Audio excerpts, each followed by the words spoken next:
Je me sens toujours trop papier. Tendance 21 a testé pour vous le papier le plus fin du monde, celui de la maison Thibierge.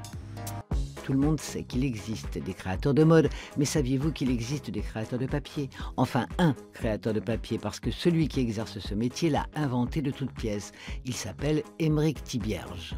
Et je suis rentré dans le papier un peu par hasard, parce que j'avais l'impression que c'était une matière, que c'était un terrain d'expression. Et en rentrant chez un grand acteur du papier, je me suis amusé à comparer les gammes de papier avec les gammes de tissu. Et j'ai trouvé qu'il y avait une richesse dans le tissu qui était considérable. Et j'ai découvert qu'il existait un métier qui est créateur de tissu. Et je me suis dit, tiens, c'est amusant parce qu'il n'y a pas de créateur de papier. Alors j'étais encore tout jeune, j'avais 27 ans, mais j'ai trouvé que c'était une lacune. Et cette lacune, j'ai fini par avoir la volonté d'essayer de la combler.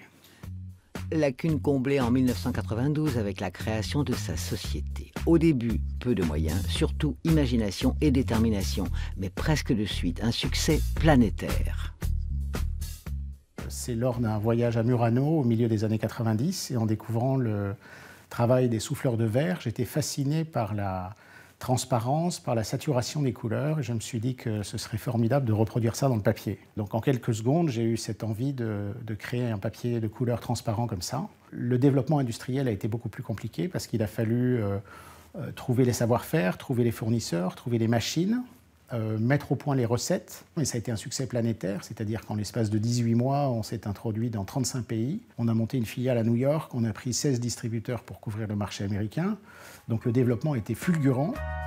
Même si l'idée est venue des créateurs de tissus, l'analogie s'arrête là. Je ne sais pas si on peut rechercher à être en phase avec la mode dans le domaine du papier, parce que le papier, ce sont des tendances qui sont très lourdes. Le temps de développement d'une gamme de papier, c'est souvent 2 ans. Ensuite, son lancement et sa commercialisation dans le monde, c'est à nouveau 2 ans. Et le développement d'une gamme met peut-être 5 ans ou 7 ans avant de trouver sa vitesse de croisière. Donc on est loin des variations de la mode.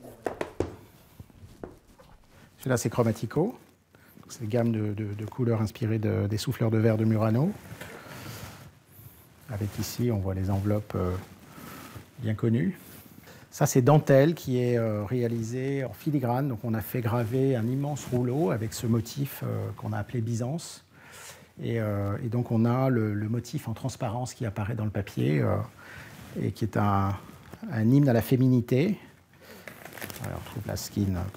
Skin, l'inspiration m'est venue lors d'un séjour à Singapour et je regardais passer les jolies filles dans la rue et Singapour est une plaque tournante avec des gens qui viennent de toute l'Asie et donc il y a des couleurs de peau qui sont d'une variation de couleurs infinie. Et à un moment, je me suis dit, mais je suis en train de regarder mon papier là. Et donc ça m'a inspiré, j'ai fait un papier qui s'appelle Skin. De là à réaliser un rêve et créer son propre carnet, il n'y avait qu'une rame de papier, histoire de pallier les déficiences des carnets habituels. Le papier le plus fin du monde allait naître. Je me suis dit que si des grandes marques telles que ce maroquinier célèbre n'avaient pas le savoir-faire papetier pour réaliser un carnet, eh ben peut-être qu'il fallait que je comble cette lacune à nouveau et donc que j'entreprenne moi-même de créer mon propre carnet. Résultat, un objet de désir que l'on se doit de présenter avec des gants blancs comme les joailliers le font avec les bijoux. J'imagine que vous n'avez jamais vu un objet de cette nature. Alors il a une particularité, c'est qu'on loge ici 200 pages. Donc j'ai créé le papier d'écriture le plus fin et le plus léger au monde, tout simplement. Donc ça représente 6 mm d'épaisseur et on met 200 pages dans 6 mm. Malgré le fait que ce papier soit le plus léger, le plus fin au monde, vous voyez qu'il a une tenue tout à fait suffisante parce qu'il est fabriqué à base de fibre de lin. Et la fibre de lin est extrêmement résistante, donc très bien adaptée à un papier fin comme celui-là. La fibre de lin est utilisée dans les papiers Bible que l'on connaît, qui sont les papiers les plus fins qui existent au monde. Et vous voyez que la feuille de papier se tient très bien, qu'on n'a pas de difficulté à tourner la page, malgré l'extrême finesse et l'extrême légèreté de son poids. Un papier apprécié à sa juste valeur par les spécialistes en la matière, les Japonais.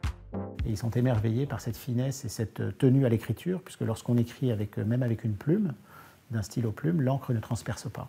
Et ils sont fascinés par cette qualité-là, parce qu'ils comprennent que c'est une qualité rare Et ils sont très étonnés de savoir que ce papier est fabriqué en France et fabriqué avec du lin qui lui-même est cultivé et récolté en Normandie tous les étés. Mais la Normandie n'a attendu personne pour être à la pointe des nouvelles technologies.